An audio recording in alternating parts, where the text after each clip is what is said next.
The worst Indian, the worst enemy that an Indian can have is another Indian. Think about that. The same with black people. The worst enemy that black people have had has been another black person. The bourgeoisie Oreo cookies. On your radio show, it was interesting last week about the Cherokee and the Freedmen. The Cherokee Freedmen.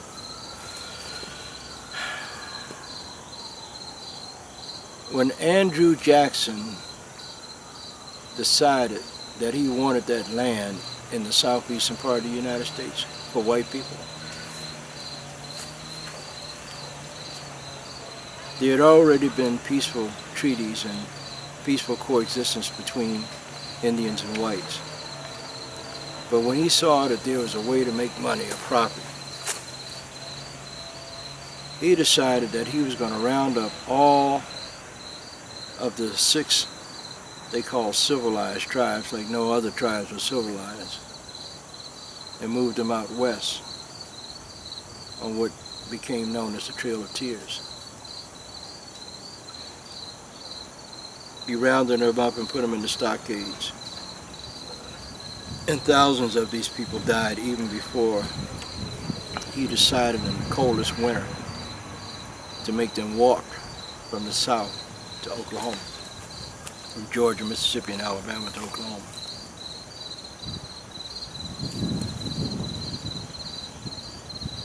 The United States government told him, don't bother those people. And his answer to them was, I got the army, try and stop me. So he carried out this march.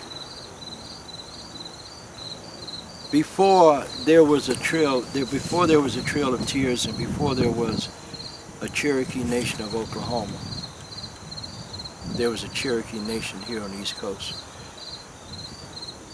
From the Atlantic Ocean to the Pacific Ocean to the northern border of Florida and the southern border of New York, all of that was Cherokee land. And in the travels of the African people here as free people before slavery, our blood mixed. And a lot of these people that were African people became part of tribes, became part of the original Cherokee nation. And when the Trail of Tears got underway, some of these same people that were of mixed blood heritage, who had been married to Cherokees and Cherokees married them, were also put on that trail. But because of that mixture of blood, they were a little more resilient than the Cherokees, the Choctaws, the Chickasaws, and all of those other people from those 6 tribes. We would carry the bags of these people. At night, they would hunt for food. They would cook food for the survival of the tribes of people on the trail.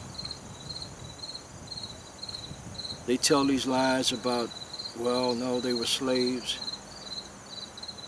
Well, if they were slaves, it wasn't the same kind of a slave that the white man had. We actually served as protection for a lot of black people. And when the white man come to us and say, you know, I think that's my slave over there, no, I don't think so. He's part of us. We would protect him. And they use this thing about, oh, Cherokees had slaves. Black folks had slaves too. Y'all don't talk about that. Those free black people that were here in America before the institution of slavery. You don't talk about that. So, over the years, that relationship, that family stayed intact until lately, in the 1900s. You get these Indians that are native and white.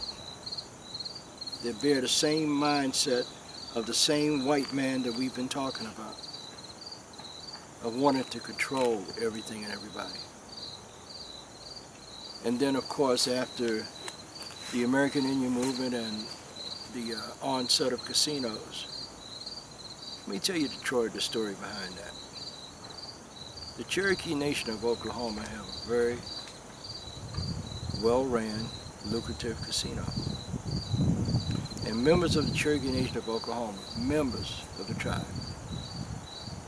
get a monthly allotment check. And then when they elected this fool, Chad Smith, who is white and Cherokee, as chief and also a lawyer and a businessman, only because of his personal dislike of dark people, he started using lies like, well, if we kick these freedmen out of the tribe, then y'all's checks will be a little more each month. And that's the issue. It wasn't about a person's color, it was about money. And if you follow the money trail, if you follow any history of any people, that when it comes to money, the greed begins to set in. So they voted the freedmen out of the tribe. People that have been in the tribe for centuries, they got bloodlines in the tribe for centuries. But it backfired on them. Because when I went to Oklahoma 15 years ago, I went there for the Red Earth powwow. And I took some of my staff with me. Some of the women were with me. Because we were invited to come there. We were met by the organizers of the powwow. Immediately, they gave all of the women with me these dance shawls. Just like in Islam, women must cover their heads. Women don't go into a dance arena without a shawl. And then they escorted us into the Circle of Honor. And they spoke of me, the only voice in Washington, D.C. that speaks for Native America and tells the truth. And I got that honor, and I really, I'm honored that they would do that for me. Later on that day, I met Marilyn Vann, the president of the Cherokee Freedmen's Association. We sit down, and she told me about the plight, the fight, the racism that was involved with members of the Cherokee Nation of Oklahoma, and how they were just fighting to get back and get their tribal membership back, thus the benefits. And it's been a fight for 15 years now. But just recently, in August, there was a decision handed down by the circuit court here in Washington, D.C. And Judge Hogan told him, you have to reinstate these people into the tribe with all the rights and benefits. 15 years of being kicked out of a tribe that you belong to for hundreds of years by some white Indian that decides that you're not good enough.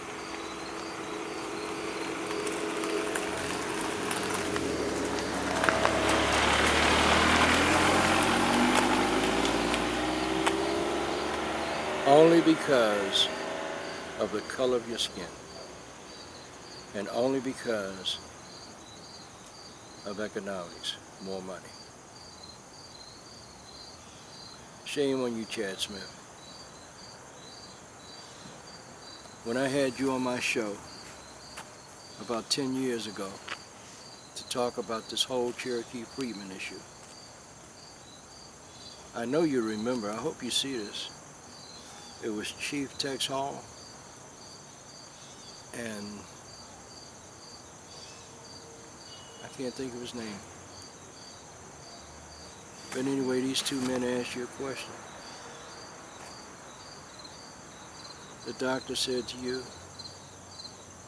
Chad, if you shake your family tree, you'll be surprised at who jumps out. That was Dr. Jack D. Forbes,